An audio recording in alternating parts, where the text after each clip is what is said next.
Ma première question est, est-ce que les maladies psychiatriques sont différentes finalement des autres maladies? C'est une très bonne question. En fait, on a souvent pris la question de est-ce que les maladies psychiatriques existent en se disant que les maladies psychiatriques existent moins que les maladies non psychiatriques, qu'on appelait maladies somatiques, avec l'opposition entre somatique et psychologique, psychique, mental, enfin, ce qu'on veut. Et en fait, ce qui est intéressant, moi je me suis intéressé à Spitzer, qui a été un des fondateurs de la pensée du DSM-3, enfin c'est lui qui a coordonné le DSM-3. Et en fait, ce qui est intéressant dans ses travaux préparatoires, c'est qu'il dit que en fait, le problème dans la notion de troubles mentaux, de maladies psychiatriques, c'est pas tant le terme psychiatrique, mental, mais que le terme maladie, trouble.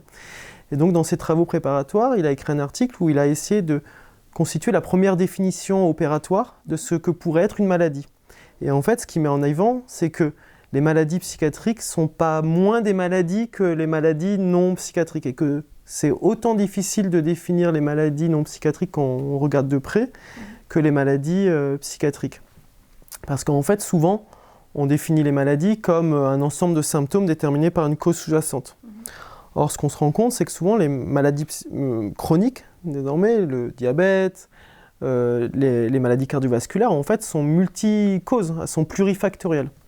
Et donc, on est devant des ensembles de manifestations cliniques pour lesquelles ce n'est pas l'étiologie qui détermine nécessairement l'entité maladie, mais en fait, quelque chose qui est plus intriqué entre des mécanismes physiologiques et des valeurs qu'on porte sur les répercussions fonctionnelles de ces entités symptomatiques.